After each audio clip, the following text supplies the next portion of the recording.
This was a cool observation. Yet another tangent. Yikes, we will never get out of here on time. Hear of. A lot of, just like it is now, and I want to talk about a few of them today just to get examples. But what would you say would be right now your favorite conspiracy theory? Which one's yours? Do you have one in specific? Just to list. I'm not going to critique any of them. I just want to hear the list of what would you be your favorite one? We're on a continuity of government. Okay, continuity of government. That from what time period? From the end of the first election, that kind of thing. The first Donald Trump election. Okay, do you have any? My friends and I were talking about last night around a fire that we think the moon landing was staged for propaganda because there was a space race with Russia.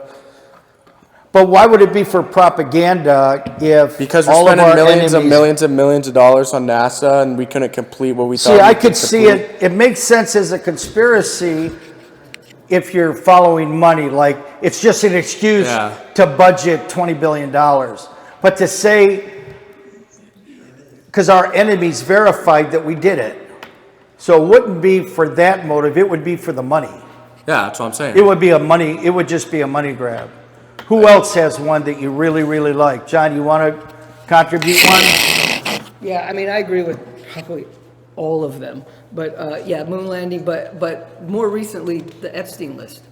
Because that's my biggest one right now. Years ago, I watched Joe Rogan for a long time, and his buddy, Eddie Bravo, the guy who taught him jiu-jitsu, was a big conspiracy theorist. And he was saying, like a decade ago, that the elites have this private island and they bring kids and and all this stuff. And everyone wrote him off as crazy, the whole Pizzagate thing and everything.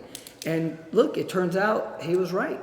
My problem with the Epstein thing is on the left and the right, like if I was a Democrat and Trump is not pushing hard, like ripping, I want those files, like he ain't screaming about it. And no one on the left, if I was on the left, I'd be saying, Trump's in it. Like, why is he not pushing for this? I would be going nuts. But both sides of the aisle are quiet on Epstein. They're all guilty. Like, that's not even a conspiracy. That's just, why don't you want them out?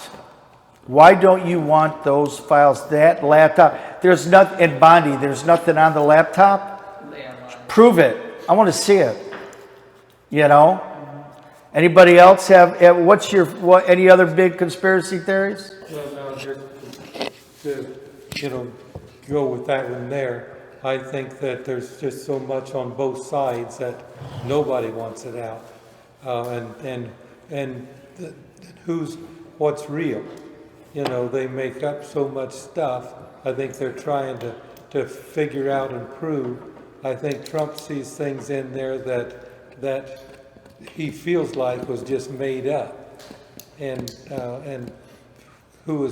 what is it really all? Because he's been the victim of a lot of that made up stuff, like the collusion, Russia collusion and all.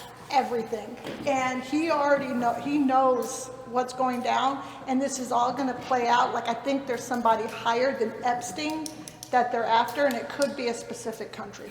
Now he can't have everything because Hillary destroyed 80 million emails or whatever, pages of... Yeah, she destroyed on them, but he probably has it in the... If Hillary thinks it's bad, it's got to be real bad. Come on. You know what I mean? This type of global scenario where when you're in the intertestamental period, and we're going to talk about some of the educational advances, some of the things that were going on at that time frame were absolutely stunning, absolutely staggering what was going on intellectually, and they had the same situation going on. But what I want to caution you guys, especially with conspiracy theories, is that we look at these things with an open mind, with scrutiny, but to try to see it from God's point of view. And I want to ask Cade to come up here, stand up here with me, and I'm going to ask you guys a series of questions. If you don't mind, brother. Yeah, why not? My wife's going to grab that camera. I want this because I've wanted to do this for a while, but his schedule is a monster, and he's a perfect one to do this with for a couple of reasons. Just to. Do I need a mic? No, only what I say is important. Stand or you're gonna sit? Okay, I'm going to stand. Thank you. Okay, now just stand like next to me. Now, look at the two of us. I'm going to say a bunch of things, and I'm going to ask a series of questions about us two. Don't answer. Don't answer to any of these questions. This is going to be very uncomfortable, and then you're going to like it. But it's going to be uncomfortable before you like it. But if you don't answer and try to remember what your answers were, they're going to be simple. This is going to be very abrasive to your hearts. Okay? And before I start, I want you to know, I've known this kid, the first time I saw him, he was in diapers. I hired his mother, who's a lawyer, one of the best I've ever known, to work with my wife in one of our businesses 20-some years ago. 17 years ago probably, 16, 17 years. He was just a little boy. And I love this man. I love his mother, Emily, and I love his father, Matty. I love them like, if I don't see them for 2 years and we're in the same room, it's like my own brother and that I'm with him every day. That's how it is. That's how important these two, my wife and his mom, talk on the phone 5 times a week. Mostly bad stuff about him, but nonetheless. So just so you know, and he loves me as well. We are on the phone constantly talking about Jesus, bouncing ideas, doctrinal, or he gets a lot of, because he's in a public school system, he knows a lot more unsaved people than I do anymore. All the unsaved people I ever meet, they kind of don't want to hang out that much with me after a while because it's like a nonstop thing. You know what I mean with witnessing. And so he's exposed to a lot of young people that are raised in non-Christian homes. So his mission field is a monster and probably a lot of fun to navigate, right? So we are in contact constantly. Some of his friends, like Dylan and Jack, I get calls all the time with these guys. What does the Bible say about this? What does the Bible say about this? And they hang up because they're in the middle of an argument with somebody and they need it, right? So now, I wanted to say that first so you understand who we are. Now, me and him are in a fight to the death. Now, do not answer. Don't answer any of these questions and don't make faces. Me and him are in a fight to the death. This is question 1, who will win? Just hold that in your spirits. Think about that. He's 18. I'm 65 this year. I have a lot of experience. I've been in a billion fights. He's in the prime of his life. He has already benched more at 350 pounds than my best at 21, which was 305. He's already there at 17. He hit 350 pounds on his bench. I have legally owned guns for a long time, and I have 10,000 rounds of ammunition. His dad is a Second Amendment believer and would probably loan him one if he really, really needed it. Who would win if we were in a fight to the death? No holds barred, no rules. Question number one. Now, statement number two.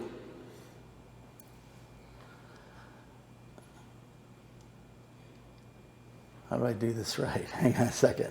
Statement number two. Hold it. Wait. So let me get my thoughts. I'm going to edit this out so it looks smooth. Okay? We're in a fight to the death. Okay. Statement number two.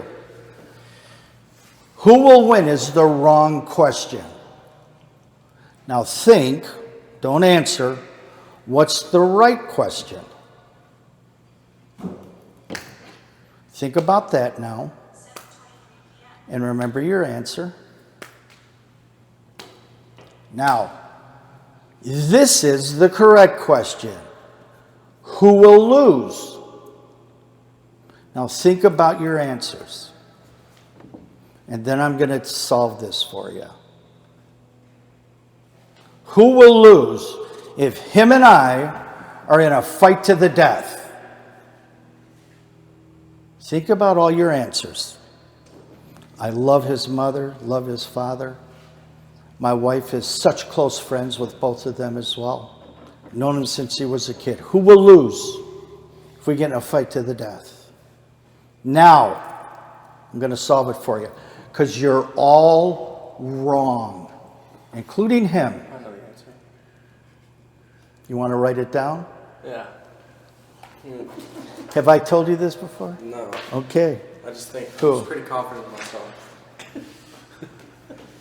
There'll be two hits, me hitting you and you hitting the floor. And the ambulance hit 90. Okay. Am I right or am I right? No, he's wrong. He doesn't have a clue. Better be right. Who will lose? Now, this is where he wrote down his parents' family. Because now we're all going to, in his mind, in that scenario, however our physical altercation goes, our families are going to lose a friend somehow, or it's going to cause a rift. That's what he's thinking. Yeah, that's wrong. His family will not lose. His family will throw a party. My family will also throw a party regardless. Because who will lose is whoever pissed us off. Because we're going to be fighting on the same side. I've known this kid since he was 3. If he needs me to show up, I will show up. And if I need him, he's not made out of paper mache and chocolate. He's going to show up. If him and I get in a fight to the death, we're on the same side. Now, that's the way the Christian thinks. Remember how I started this? I love this man. And he loves me. We spend 99% of the time talking about Jesus and 1% of the time cracking gay jokes. That's pretty much where we're at. Go sit down. Now, do you hear what I'm saying, how we walk through that? We get in a fight to the death. Who's going to win? And you're sizing it up. I didn't know you were allowed to bring guns. You know, all that kind of stuff. The whole thing I said in the beginning of how we love each other and how our families are like blood, brothers and sisters. Right? Right? Went right out the window. Now, when you're talking about conspiracy theories, the reason I'm saying this is because the same thing was happening in ancient Israel. God tells Daniel everything that's going to happen, and the level of lunacy that was going on the local level was so bad, the Jews talked the Romans into killing the Messiah because none of them got the story right. They were looking for a warrior that was going to deliver Caesar's head on a plate. They were all wrong. Now, I'm not saying we should be blind to what's going on and when the government is lying to us. They've been lying ever since Noah got off the boat. But when we start banking on our theory being law, now we're the liar. You can say I don't believe it. You can say I don't trust them. But if you don't know, you could be the liar. You know what I'm saying? That 444 years where the world and God's people thought he was silent, he wasn't. He was doing some fantastic thing. Open up the Intertestamental Period. The Intertestamental Period covers 444 years from the end of the Old Testament to Matthew chapter 1, where Zechariah hears a knock on his door, and Gabriel says, dude, gonna check up your weekends. You're gonna be a daddy. And he's like an old man.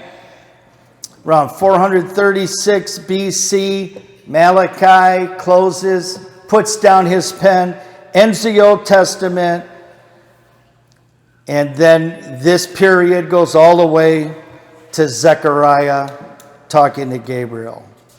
This falls completely within a period called Hellenistic Judaism. And that's almost like American Christianity. There's a whole lot of Old Testament.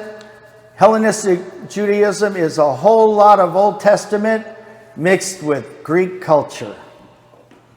And that's this period. The Greeks dominated the planet from 516 BC till about 70 AD. That's Hellenistic Judaism, a very secular version of the Jewish religion. They like the finer things in life. If you look at that chart, that's the whole timeline from Adam and Eve in the Garden of Eden to today. About 2/3 of the way in, 4,000 years in, you see 4 letters, P-G-I-R. That's where we are in history. We are going to be right now about 444 years before Jesus, and we're going to walk right up to the Messiah. Turn to page 4. You'll remember the Assyrians in Daniel scooped up the northern 10 tribes, right? Remember from Daniel? And a few other prophets were around at that time, a few of the minor prophets. The Assyrians scooped up the 10 northern tribes. They went first. They were worse than Judah. And then Babylon destroyed the Assyrians and inherited the northern 10 tribes and thought, why stop there? Good old Nebuchadnezzar. Yeah, let's take the other 2. They got those nice fancy cups in that temple. Let's see what we can do. The First World Empire began with Cyrus II's conquest of his fellow Iranians, the Medes, Persia-Median Empire in about 550 BC, and then they came to an end about 330 BC with the death of Darius III. The biblical text, about halfway down that page, mentioning the Persians include Isaiah, Haggai, Zechariah, 1st and 2nd Chronicles, Ezra, Nehemiah, Esther, and Daniel all talk about what the Persians had done. The Jews hated Babylon. They hated them because they were brutal. Every now and then they would limit their religious freedom. They would make them sing and dance in front of their golden statues or something, or every time music was played. You remember Daniel was thrown in a lion's den because he wouldn't pray to one they didn't like the Babylonians much. The Persians in ancient, this is Iran. The ancient Iranians, for a long time, they were allies of the Jews, and they loved the Jewish religion. They loved the Jewish people. They were good to them. They returned the Jews from exile. That's when they started calling them Jews at this point, because the 10 northern tribes were gone. Then you had the two southern tribes, was Judah and Benjamin. Benjamin was a very small tribe, kind of got sucked up, lost their national identity in Judah. So, that's why we call them Judaizers. We say Jews and Judaism. It all comes from, it's pretty much the tribe of Judah. And then you have a lot of Levitical blood in there because the Levites got no land. So the Levites would split up and Levites would live with all 12 tribes. That way everyone had kind of a built-in minister, like somebody local that was a Levitical priest, and he would go serve in the temple and come out and live with the people and could talk to them about day-to-day matters and judge between brother and cousin and, oh, he ripped me off here. So, well, the Bible says this, somebody close, right? That's what was going on. So the 10 tribes are gone. The time frame from Cyrus entering the Babylon all the way through the reconstruction of the city of Jerusalem and his temple to the incursion of Alexander, this is called the Restoration Period. So the first ones were the Persians. The Persian purpose, look at the bottom of page 5. The purpose of what God was doing with the Persian Empire. The purpose of the Persian Empire in God's plan is twofold. The first thing they did is, remember, Cyrus writes a decree that the Jews could return to their homeland, rebuild the walls, rebuild the temple, and he paid for it. Cyrus paid for that. And then all the stuff that they took, the Babylonians stole out of the temple, all the gold, he had it returned. Every spoon and fork and knife and gold cup and the silverware, every piece of it, God had it in store. And Cyrus returned it all. Said, take it all back and restore your temple worship and you serve your God. That was the first thing that the Persians' purpose of the Persian government was, or the Persian Empire, was to restore Israel and its temple worship. And they paid for it. They financed it. That's the first thing. The second thing is a global post office. The Persians are the ones that started where for a penny, if I'm at the border of China as a citizen of the Persian Empire, and my brother Jonathan is halfway through Africa, and I just found out his wife had the baby. She got pregnant, he's gone.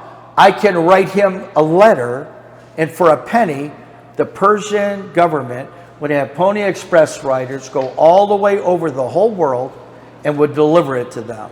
And nobody ever touched that mailman. You know why?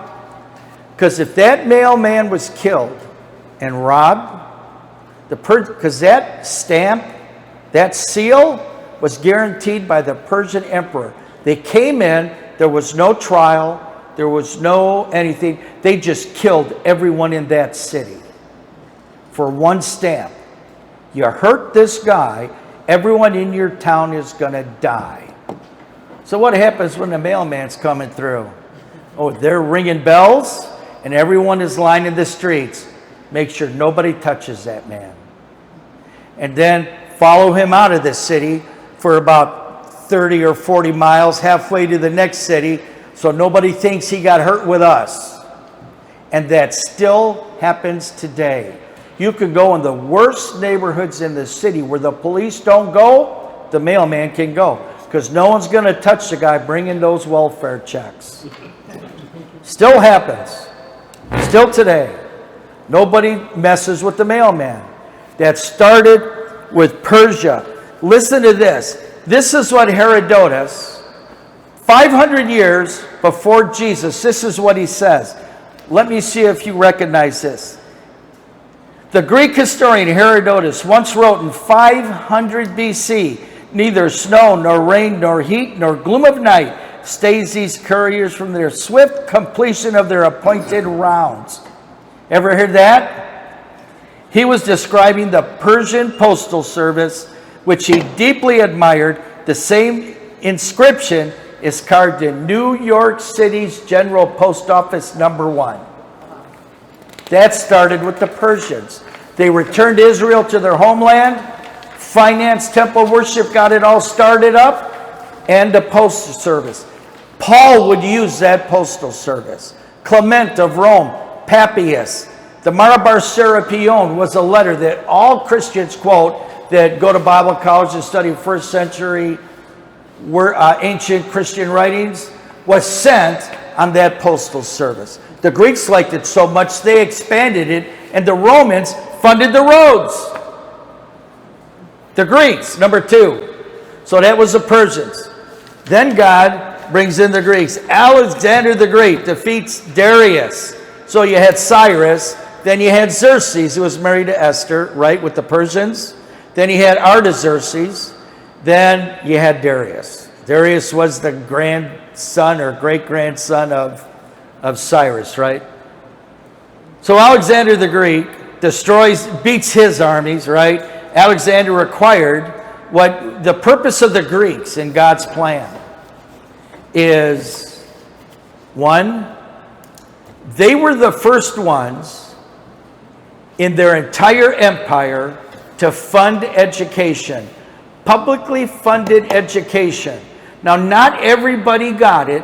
Up until then, it was only for the rich, education.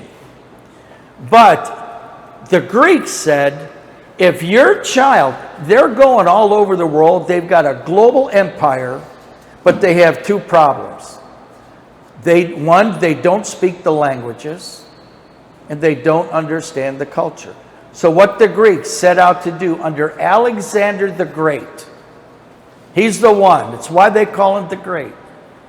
He wanted schools everywhere, funded by the government, and if your child showed a proclivity towards scholarship, that he was a thinker, they would test those children, and they would teach them how to speak Greek and how to think, and they would expose them to other world cultures and thoughts and ideas. They wanted to protect the brain trust of the Greek Empire. The number 1 thing, first, they wanted everybody to speak Greek. They wanted everyone at least to have the opportunity to learn it. And the second thing, publicly funded education. That everyone could, if you had a child that was that looked smart, they would pay for the education. Alexander required Greek culture to be taught and followed. He allowed religious freedom, but he promoted Greek lifestyle and a Greek worldview. The Hebrew Old Testament, this is the second thing they did. Not only did they teach everyone to speak Greek, they translated the Old Testament into Greek. See, when they were teaching you Greek, wherever they were going, Hungary or Germany, or wherever it was, they wanted to know, these people really accomplished some nice stuff. They got some nice buildings. They got some pretty good inventions in war. And they wanted to learn your language and translate your work, all of your best artwork, into the Greek language so they could learn about you. And they did that with the Jewish history. To them, it was a history book. The Septuagint was translated into Greek. Now, we still use it today. What they translated back then, and they were translating everything, and nothing else matters. But the Greek Old Testament, that matters. Universal public education, the Septuagint translated into Greek. And we still use it today. Alexander the Great's father is a guy named Philip of Macedon. You know the book Philippians? That's in a city called Philippi. And that guy, that's where Timothy got saved, and it was named after Alexander the Great's father. Alexander the Great calls up Aristotle's retiring from being a professor at Plato's Academy. First college on the planet was Plato's Academy, and Aristotle was a professor there. He leaves, he's retiring, and Philip of Macedon sends two guys over there. Hey, I want you to tutor Alexander because he's going to be the next emperor. And Aristotle's like, nah, I'm not going to do that. I'm retiring. And the two guys that went to pick up Aristotle said, okay, you don't have to, but we're going to kill you and take your head back to. And it's like, oh, well, on second thought, maybe I don't have to retire quite yet. But listen to what was going on. The result of what was happening because of the Greeks, what the Greeks had done. Hippocrates, the father of medicine, the Hippocratic Oath, they still take it today. Do no harm. He was a physician, he started clinical study and a process for everyone to do clinical study and how that should be done, and a system of prognosis and treating disease. That all came from Hippocrates. Democritus is the first guy that said everything in the universe is made out of something like atoms, and they look like the solar system. This is Democritus, when half the world still thought we were heliocentric. Pericles, he was a great general, loved architecture. After winning 1 billion battles, he ends up designing and building the Parthenon. Plato founded the Academy, theory of forms, Platonic solids, Platonic loves, the allegory of the cave, cardinal virtues, the visions of the soul, the city of Atlantis was one of his books.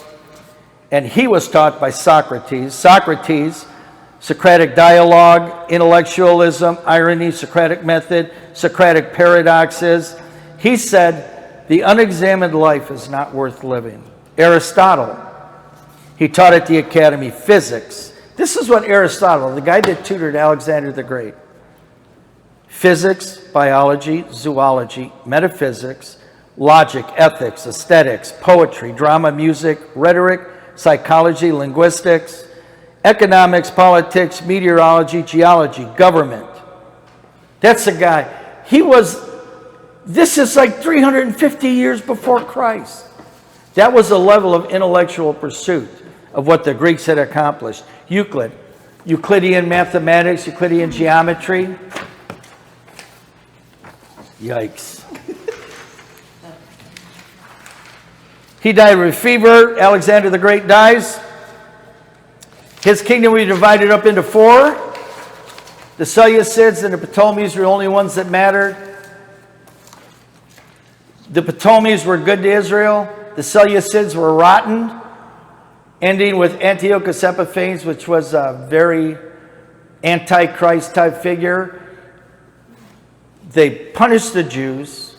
He took a pig into the temple and sacrificed it on the altar, Antiochus Epiphanes, and proclaimed himself to be God. And then he sprinkled the pig's blood on copies of the Torah. Antiochus Epiphanes. So the Greeks, their purpose in God's plan, uniform language, corporate free education, public education, available to everyone. By the time of Christ's ministry, the entire world could read, write, or at least had the option to, and speak only 3 languages. The whole world could speak 3 languages. If you could speak one of those 3, the original language, their original tongue, their national heritage tongue, Greek and Latin. That's how pervasive it was. By the time Jesus came, the whole world, with the postal service, and everyone could read, or the vast majority if you had a proclivity to, the whole world was ready for the gospel. By the time the Romans came in, they taught everyone Latin. They added Latin to the Greek. And then now you compare the gospel. You have the Latin versions of the gospel and the Greek versions of the gospel. You can compare the two to see how they matched and to get new hidden meaning. or more advanced meaning. So, the Greeks. Then you have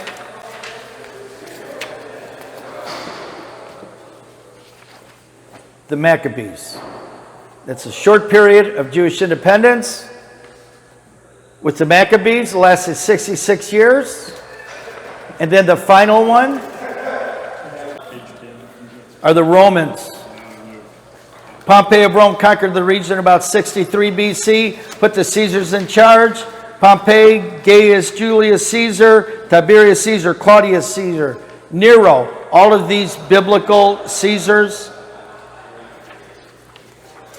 The purpose of the Roman Empire was all roads lead to Rome, infrastructure so the gospel could be spread. The second reason was the census in Luke 2. The second purpose of the Romans were to fulfill that prophecy that the Messiah would come out of Bethlehem. Remember, that was Caesar Augusta that called that for that census, and that's why Mary and Joseph went to Bethlehem and Jesus was born in a manger. And that was the first thing. Second thing was that all roads would lead to Rome. The Paul, Luke, Timothy, they would all use those roads and that postal service in order for the gospel to spread. It got to the point where in 2 generations, one emperor is calling 7 or 8 of his governors saying, these Christians are better to our citizens than we are, and they are turning the world upside down. And those are the 4. So the Persian Empire, they brought Israel back, returned Israel to their homeland, and a postal service. Then you had the Greeks, taught everyone how to read and write Greek, and translated the Old Testament into the Greek language. The period of independence by the Maccabees returned Israel to proper temple worship because they had backslidden, and they were now ardently looking for the Messiah. That was the main purpose of the Maccabees. Then the Romans, they got the infrastructure ready so that it was time for the gospel to spread, because that was only 66 years before Jesus came. By the time Jesus lives his 33 years and dies on a cross and plants the church explodes, goes out all over the whole world on brand new roads paved by the Romans. And that is the Intertestamental Period. Now our roads lead to Obama. That's right. He's going to get arrested soon. But let me tell you, those conspiracy theories, they were all right. They were saying, oh, Julius Caesar is going to cross the Rubicon, and the triumvirate is garbage, and all these things that were happening, and none of that was important. It was all those conspiracies, a lot of them were true. Oh, Julius Caesar goes down to Egypt, and now Cleopatra's pregnant? Wow, is that a coincidence? You know what I mean? But the conspiracies were irrelevant. God was doing something much bigger to prepare the world for the Messiah. And all those little details didn't matter. So when you hear the statements like, me and Cade are in a fight to the death, don't think the first thing that pops into your mind. Wait until you get more of the information before you start calling someone, this person's a liar or that person's crooked. There might be something else at play that we haven't gotten the information for. And I don't care about conspiracy. I think some of them are entertaining. They're fun to talk about. But we want to be careful that we're not accusing somebody of something that's not true. That makes us the slanderer. Who in the Bible is the slanderer? Satan. That's what Lucifer means. Slanderer. We don't want to do that. We want to be careful with how we run our conspiracy theories. The Rush Bible Study is held at Dream City Church's very own Glendale campus every Tuesday night at 6:30. We cover every chapter of the Bible cover to cover every year, plus apologetics. All materials provided. We hope to see you soon. God bless, and God bless these, the United States of America.